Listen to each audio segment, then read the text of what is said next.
Les protéines, la base de la construction musculaire.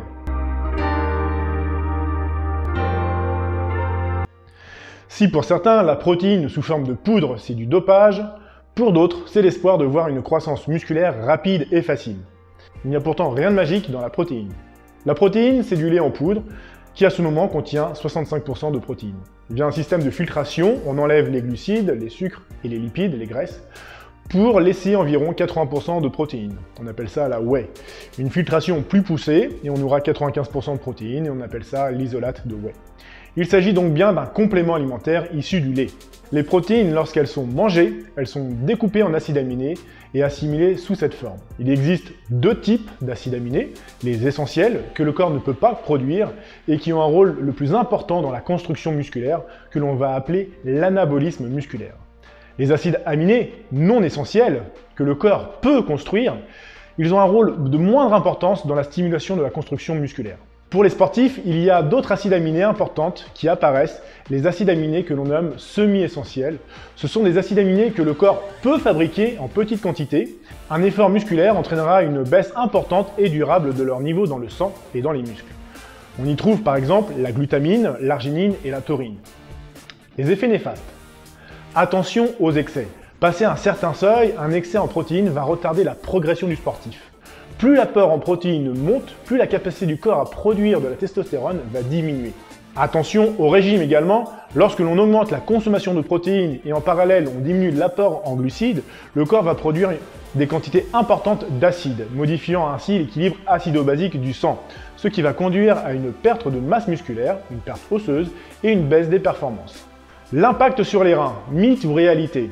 Cette croyance vient surtout des anciens régimes hyperprotéinés associés à un apport hydrique limité sur une longue période. Plus l'apport en protéines est élevé, plus la consommation d'eau doit s'accroître en parallèle. Il n'a pas été démontré qu'un abus de protéines nuit à la santé. Pour conclure sur les effets néfastes, tout abus est néfaste. Manger une tartine de Nutella de temps en temps, ce n'est pas mauvais, mais tous les jours, ce n'est pas bon pour le corps. Pour les protéines, c'est identique. Avoir un bon apport est important pour le bon fonctionnement de l'organisme. En abuser, ce n'est pas bon. C'est pour cela qu'il faut savoir définir ses besoins. Les besoins en protéines. Le corps au quotidien détruit du muscle et en reconstruit. C'est ce qu'on appelle le catabolisme, la destruction musculaire, et l'anabolisme, la construction musculaire. On va appeler ça le turnover des protéines. Destruction, reconstruction. En fonction de l'âge, pour un adulte sédentaire, les besoins en protéines sont entre 0,7 et 1 g par kilo de poids de corps. La dégradation est égale à la reconstruction musculaire, donc il y a un turnover nul. Pour un adolescent, le corps change, il prend du muscle, il en résulte un gain de masse musculaire. Le turnover est positif, car la construction est supérieure à la destruction musculaire. Pour les personnes âgées, un déséquilibre apparaît, ce qui explique la perte de masse musculaire liée à l'âge. Le turnover est négatif, la destruction n'est pas compensée par la construction. Comment construire du muscle? Il faut associer alimentation et sport. Une alimentation pauvre en protéines induit une fonte musculaire, nos besoins en protéines sont insuffisants. C'est pour ça qu'il est toujours important de maintenir un bon taux de protéines dans l'organisme pour éviter la perte de masse maigre. Associé au sport, car l'inactivité physique réduit la construction musculaire. La prise de protéines seule, sans activité physique, n'a que très peu d'intérêt.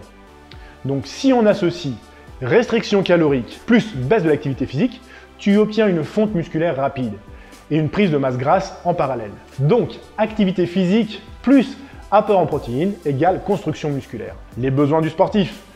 Pour les sportifs, ces besoins en protéines sont supérieurs pour 4 raisons. La première, l'effort physique croît le turnover des protéines. La seconde, une partie de l'énergie musculaire est produite à partir des acides aminés du muscle. La troisième, l'entraînement physique génère des cytokines qui ont pour effet de dégrader le muscle longtemps après l'effort, il faut donc le reconstruire. Et la quatrième, le sportif a un meilleur tonus et une plus grande masse musculaire, et pour ces 4 raisons, il est nécessaire d'avoir un plus grand besoin en protéines. Pour un sportif d'endurance, les besoins sont estimés à 1,2 g par poids de corps. Pour un sportif de force, les besoins sont plus importants, entre 1,5 et 1,7 g par poids de corps. Et pour un bodybuilder, avec un gros volume d'entraînement journalier, il peut grimper jusqu'à 2 g par poids de corps.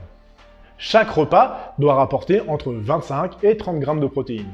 Un autre effet positif est que l'augmentation de l'apport en protéines traduit une hausse du niveau de l'IGF-1, hormone qui renforce les os. Voilà, dans cette vidéo, on a démystifié ce qu'était la protéine, ses effets négatifs, ses effets positifs, comment construire de la masse maigre, du muscle en somme, grâce à l'apport en protéines et grâce à l'activité.